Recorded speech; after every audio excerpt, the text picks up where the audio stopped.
1 year ago, I pressed the self-destruct button on my life. See, I had the perfect life. I had my own apartment, I had the perfect job, I had the pension, I had the status. I was the youngest on the management team. But I realized I would rather not live at all than to continue living that way for the rest of my life. And so I quit. I sold everything I owned, I put 5 t-shirts in a backpack, and I set out to go travel the world. Now looking back, the dream Instagram sells you of full-time travel is a lie. Today, I'm going to be brutally honest with you.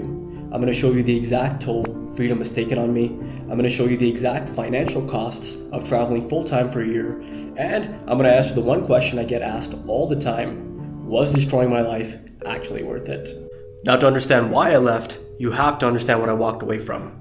You see, I graduated at the age of 20. I got a government job. I got promoted 3 times in 6 years. That position was mine to keep until I retired. I could not be fired unless I did something incredibly stupid. But in reality, I spent my entire day staring at a computer screen, just waiting for the day to end.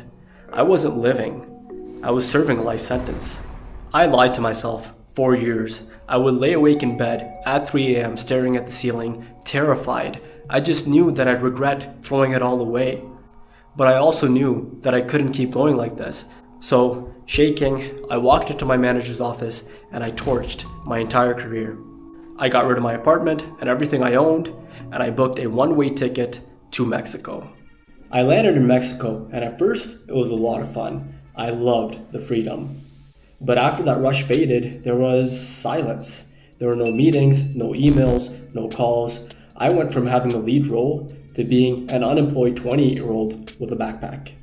And this is the part nobody really talks about. You don't realize how much of your identity is actually tied to your job. And without it, you're not really sure who you are. And this content creation was a huge challenge. See, I've been afraid of judgment my entire life. When I was a little kid, I had terrible social anxiety. I couldn't talk to anyone. So trying to film in public was an absolute nightmare. You know that feeling you get when you're trying to film yourself or you're trying to speak in public? Yeah, that. I felt stupid. I felt like a creep. I had to find a different line here because I had to connect. It's always kind of weird when you're sticking a camera in someone's face, especially when you don't speak the language, you're new to the country. And the numbers didn't help either. See, I started off this YouTube channel with 5 subscribers, just my parents and a few friends. I went from having this lead role, although I was in a cage, to being invisible, to being a nobody. I felt crazy. People thought I was crazy. I lost so many friends because they just couldn't relate to me anymore. I left that normal path and I was on the road less traveled and I was all alone. But I couldn't quit. There was no backup, there was no plan B. And so I booked a ticket to the Philippines. So this is my first time actually in Southeast Asia, and I'm definitely getting some Mexico vibes. I mean, look at these markets. If I didn't know any better, I'd say this was Mexico City. And that's when people really started watching. But it wasn't about the views, it was about the comments. You see, I grew up in an immigrant family, and my dad worked 2 jobs while I was growing up. So we didn't really have money to travel.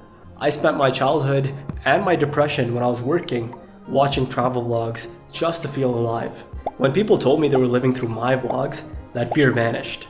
See, I wasn't doing this for myself anymore. I had a purpose bigger than myself. To show the world to that person sitting in the office. To show the world to that person who couldn't travel anymore. It was a full circle moment. But the high of travel is a lie. You go from country to country, hotel to hotel, and slowly it all just starts to lose meaning. It's just another city, just another restaurant, just another stranger.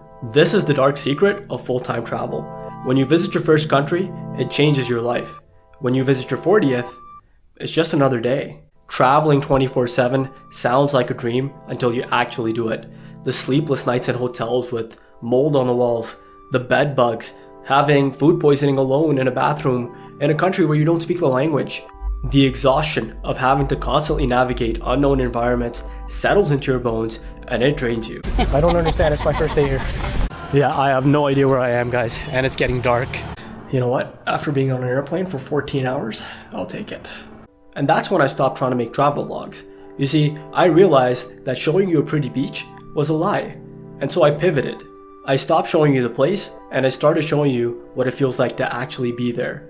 The discomfort, the fear, the beauty, the raw, unfiltered truth. It's like you get hit by a freight train of heat. In Tagalog, how do you say I love you? Mahal kita. Mahal kita. Yeah. Mahal kita. But yeah, guys, I'd be an easy target here to rob. And I'm lucky, I'm grateful. And I'm so lucky and grateful that you guys can come along here with me and experience this with me. I decided that I'd rather be hated for showing you the reality than to be loved for selling you a fake dream. But being real doesn't pay the bills. Here's exactly how much I spent traveling full-time for 1 year. Covering every flight, every hotel, every meal, I spent exactly $23,150.36 Canadian. Now, I know you're thinking that's impossible, but you have to realize I'm not on vacation. I don't stay in resorts. I just noticed there was no seat and there was no flush. Look at this toilet, guys. I don't take Ubers. Google Maps wants me to take a 2-hour bus to get to my hotel. Hello, sir. Need car? No, it's okay. I'm gonna take the bus. I eat grocery store meals and street food. This is the first actual food that I'm eating today, so I'm very excited to try it. Because this is my life. I'm not on holiday. And look at me. I'm completely soaked. Everything. My shoes, my shirt, everything. These are my life savings. So every single dollar that I spend is a dollar less I have to survive. But here's the funny part of it all. Looking at the numbers, I realized that traveling full time actually cost me less than just existing in Canada. I paid less to travel the world than I did to sit on my couch in Canada. And so I realized I'd been paying a premium just to be miserable. $23,000 is a cheap price for a year of life, but that number doesn't show you the sacrifices I had to make, the loneliness, the exhaustion, and the old version of myself I had to kill to get to this point. So that brings us to the question that everyone asks me. Was destroying my life actually worth it? If I told you that I didn't miss my old life, I'd be lying to you. I miss the paycheck, I miss having the authority, the status, and most of all, I miss my apartment. I'd come back every night to my home, to my refuge, to my sanctuary. And now, my home is my backpack.